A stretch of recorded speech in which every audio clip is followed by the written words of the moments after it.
What's good, kings and queens? I hope everyone's week is going well. This week's video is on the long-awaited third installment to when boxers get taken to school. If you're new to the series, this video is on great displays of boxing. The fight has to be at least more than 4 rounds. With that being said, let's start the video.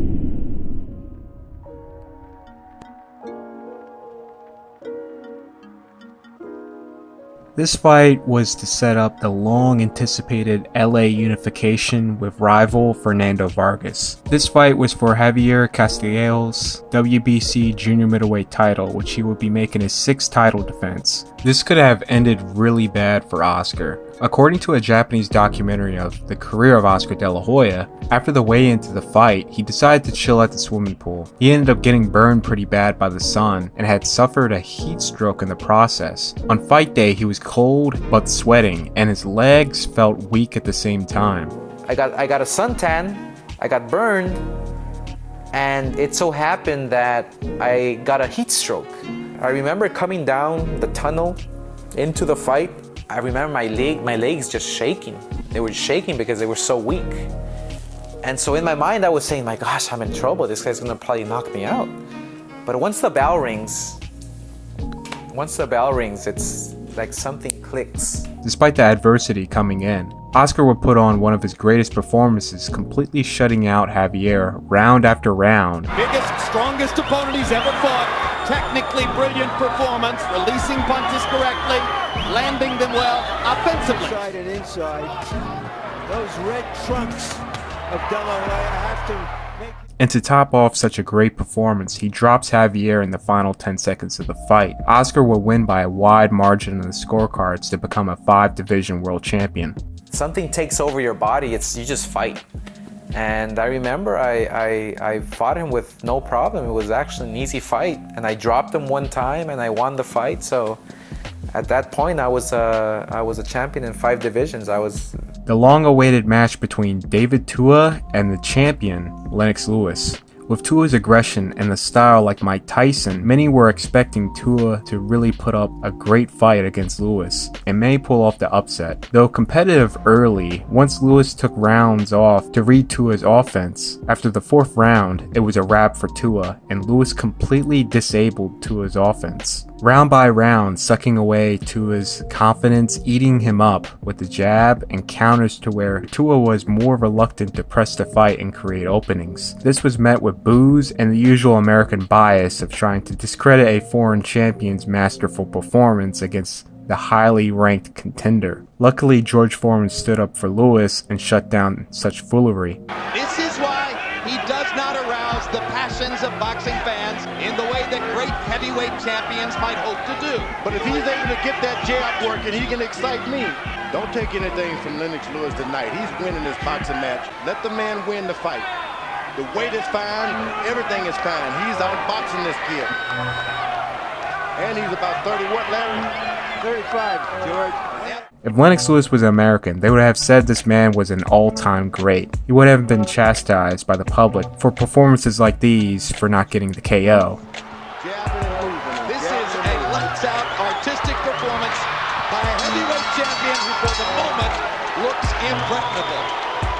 And please keep in mind, earlier that year, Lewis obliterated the massively overhyped American Michael Grant in 2 rounds. Grant receiving more overly positive media coverage despite his obvious flaws leading up to the Lewis fight compared to Lewis's whole 11-year career at that time. And the record for Lennox Lewis, 17 wins, no losses against an almost ludicrously weak list of opponents. See if he's going to pick his next opponent by committee or who's going to pick the opponent. Well, you're right. He told us before that he was very enthusiastic about going ahead with top-flight opponents, but that his business managers had to temper him. My interpretation of that was he wants to fight bums, and they don't want him to fight anybody that good. After all that, Lewis really made Tua look bad in the championship rounds to end the fight off and get the wide decision victory. This was Moore's 5th fight at heavyweight since moving up from light heavyweight, and he was up against 6'10", 275-pound Mike White. This was a brilliant performance by Michael Moore. Michael dropped White in the first minute of the fight, and White would barely make it out of the round. Everything but aggressive. Well, he was the proper size, but Moore has done the same, though, George. He's saying, somebody get me out of here. Mike White is again in serious trouble as round one. In most cases where fighters would get that early knockdown, they have a lot of trouble trying to repeat it later in the fight, as they spend too much time trying to recreate something that their opponent has already adjusted to. Through the great instructions by Emmanuel, Moore was able to remain calm and collective, beautifully setting up his shots to have White's number every single round. Now this is just an opinion, but I believe there was a betting fix with the referee. Moore came into the fight with 26 wins, all 26 by knockout. Now I don't know the betting odds, but for White, a guy where his last 4 losses, 3 in a row, were by TKO, the betting odds for him to go to distance to a decision, win or lose, would be rather high by default. A rule that is mostly deactivated in fights is the fighter can be saved by the bell in the final round. There was numerous times that this fight should have been stopped, and the ref let it be.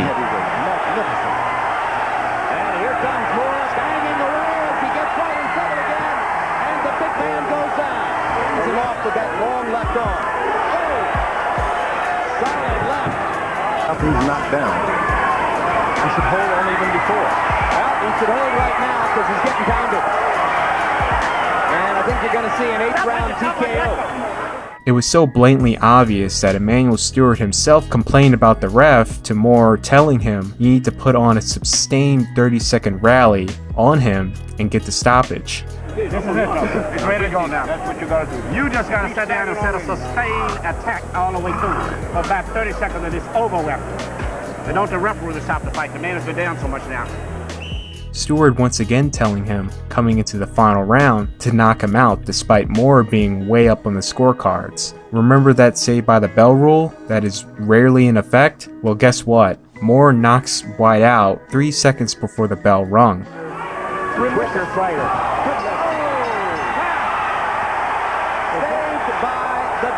Now, wait a minute. Harold. Sosa, you can be saved by the bell in the last round. The fight is over. Absolutely right.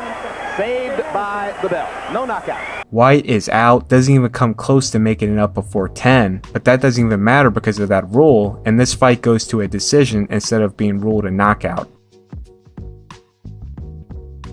As stated in my Adrien Broner video, in the post-Marcos Maidana arc of Broner's career, this would be one of the best shows. Khabib was 19-1, his only loss was to Jesse Vargas, and which some believe Vargas had lost that fight. Dan Rafael having Khabib up 2 rounds. Despite the controversial loss, Khabib still held top 10 ranking by Ring Magazine, listed at number 9 in the world. Broner completely shuts down Khabib's relentless offense, round by round. Something that has always been Broner's issues fight after fight was having consistent punch count and remaining active throughout the fight. That was not an issue, and this performance was definitely a what could have been in the career of Broner. Broner would make a statement by not packing it up and going the extra mile of getting the 12th round TKO victory over Khabib. Right hand to the body and Malak Verdiev now left of his hometown crowd. Good body shot indeed in the right hand. Left hook, right uppercut. Broner, and that's enough. The referee, Harvey Nishioka was going through a renaissance in his career after moving up to the super bantamweight division, making one last run at the world class level to gain the WBC super bantamweight title in 2009.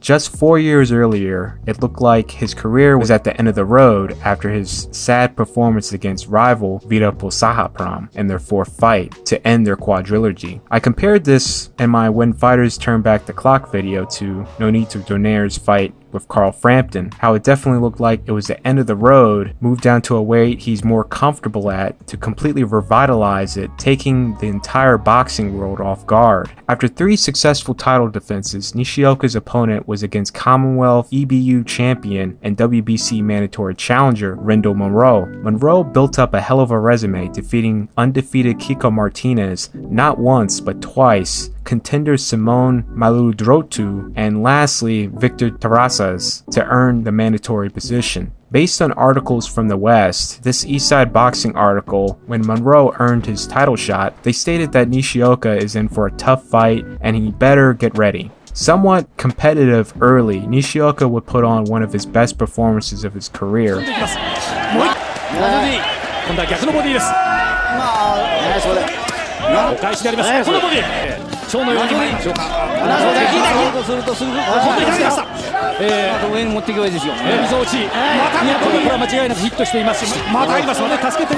Even the Japanese commentators excitingly saying in English, "This is your chance tonight." Nishioka was even willing to go toe-to-toe with Monroe, the bigger natural super bantamweight, to outpunch and beat him on the exchanges.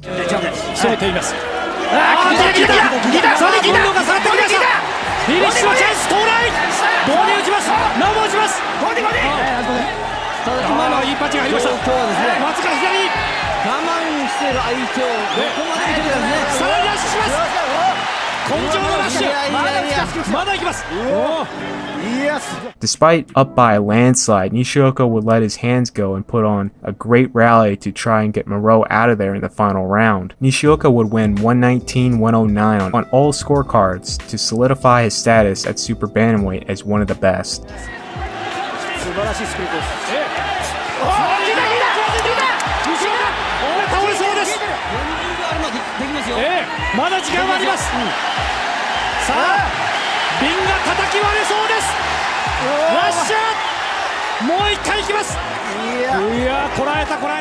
So this is where the legend of the great Ricardo Lopez started, against a Japanese boxing legend and now world-renowned boxing promoter Hideyuki Ohashi. Before I start, there is nothing more I hate when doing research on two legendary fighters is the first listed results searching their names. You type in Jack Johnson and you get this Jack Johnson. Most boring, most bland music artist. And when searching up Ricardo Lopez, the first of many results you get is spammed with this guy. Who would have thought this guy would be more historically significant as this guy? Oh boy, where am I at now?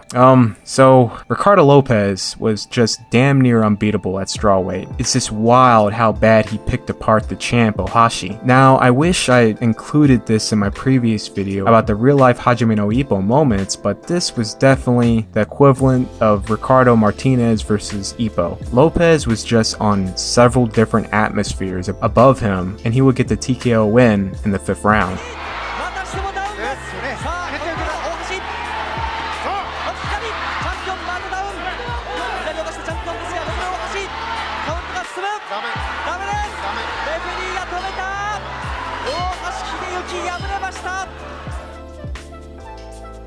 This would be one of Roy's finest performances, landing over 50% of his shots to win by a shutout on the scorecards. 120-106 on all judges' scorecards. It don't get more lopsided than that. Roy will become the first undisputed champion at light heavyweight since Michael Spinks in 1985. One thing about this, Reggie is one of the best fighters in this weight class ever. He doesn't even know what to do. Johnson looking hesitant and confused as he trained hard, had a good plan, was mentally focused and prepared, and has simply been dazzled by Jones's overwhelming physical gifts.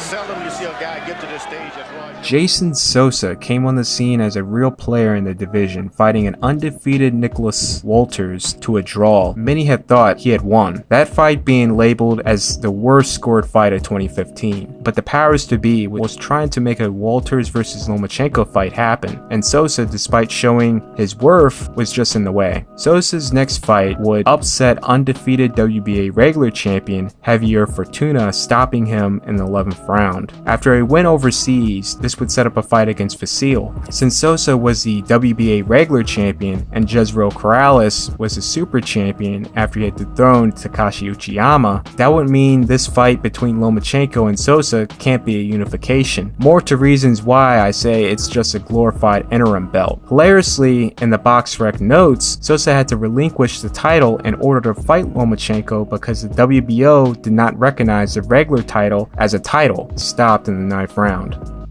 This was just bad. This was really, really bad for David Lemieux. If I were to compare this to another shutout performance, it would be Mayweather versus Berto. Lemieux literally couldn't have been any more lost in this fight from the opening bell and on. It was a bit of a shocker because Saunders didn't even look good his last 2 fights prior to the Lemieux fight, and he really fooled many on his HBO debut. This fight was in David's backyard of Canada, and hilariously, out of all 3 judges, the only Canadian judge on the roster scored it the most lopsided, 120-108. Somehow the neutral country judges found 2 to 3 rounds to give to David, which is a real head scratcher. Homeboy didn't win a single round.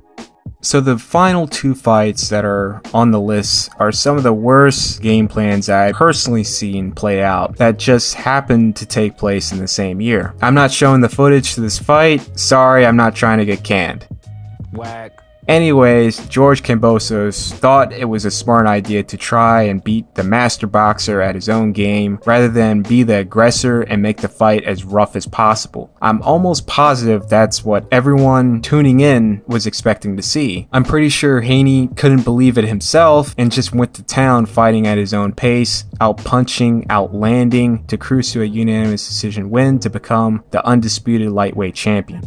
So Canelo really started this back in 2018 in the rematch against Gennady Golovkin, and would come into the fight using a copy of the same game plan for the Rocky, Kovalev, Smith, Yildirim, Saunders, and Plant fight, which there is nothing wrong with that unless you are adding more depth to it to keep your opponents guessing. So pretty much Canelo adopted Rocky Marciano's tactic of beating a fighter's guard till the defense will eventually open due to their weakened arms. Rocky put away many guys using this method, leaving his opponent's elbows, shoulders, forearms battered, in some cases broken, requiring surgery. For Canelo, this method was most effective against Callum Smith. When it comes to boxing ability and athleticism, Bivol is no Callum Smith, but due to the insane amount of hype because of Canelo's amazing accomplishments, many slept on Bivol despite being seen as the best fighter at light heavyweight. In the undercard, Dimitri Bivol takes on Isaac Chilemba for Dimitri Bivol's light heavyweight title. I mean, Bivol for 13 fights, 11 knockouts, he's a tremendous puncher. Very, very good prospect. And even crowned on his HBO debut to do so years ago. You're number 1 in light heavyweight. I think you take everybody out at the top. He's going to be like a special attraction of boxing. I know that this is just the beginning. So it's wild that no one knew who this man was and threw him in the same boat as a Yildirim. Bivol has the slickness, the footwork, and the awkwardness of a Sergey Kovalev, but he's younger and much faster. If Sergey gave Canelo all he can handle before he hit the wall and got tired late in the fight due to Canelo's one-dimensional game plan, this is a failure in the makings if proper adjustments aren't made, because Bivol is going to be 100% ready and prepared for Canelo's tactics, as he fought the same way against a physically bigger guy. I ran a poll just days before the fight, and out of all the polls I ran, this single-handedly being the most lopsided. I screenshotted this before many flocked back on the post to change their predictions, and Bivol's win percentage had shot up by double digits. So what happened on fight day? Bivol did exactly what was expected, and Canelo came in with one plan and not a backup, and it really showed. Bivol was expecting Canelo to try and beat his guard, and despite having clearly visible marks from that, he adjusted to mostly disable Canelo's offense and frustrate him round by round, outlanding Canelo. For Canelo to win the round, he will have to land here and there and outthrow him by a large sum, which that wasn't the case at all. Bivol was landing at a way higher percentage and outthrowing Canelo. The ultimate checkmate was when Bivol clearly taking the round away from Canelo. Canelo knows he's down on the round just a bit, but he can't get to him, so he tries to bait him in and get him to press forward. Bivol obviously not going to bite on that desperate attempt and continues to stick to the game plan of boxing and using effective aggression when necessary. Bivol would win by a close unanimous decision. The scorecards don't really reflect of the performance Bivol gave shutting out Canelo. Yes, you do have your swing rounds early in the fight, maybe in the middle if you're generous. 118-110 and 117-111 is the most appropriate. In future campaigns at super middleweight against natural actual super middleweights and light heavyweights, hopefully Canelo comes up with better ways of dealing with opponents like Bivol. With that being said, this is When Boxers Get Taken to School Part 3. For more videos like these, be sure to like, share, and if you're new, subscribe. Subscribe to Patreon for Patreon-backed projects and early access. I'm Alpha Sancho, and I'm out.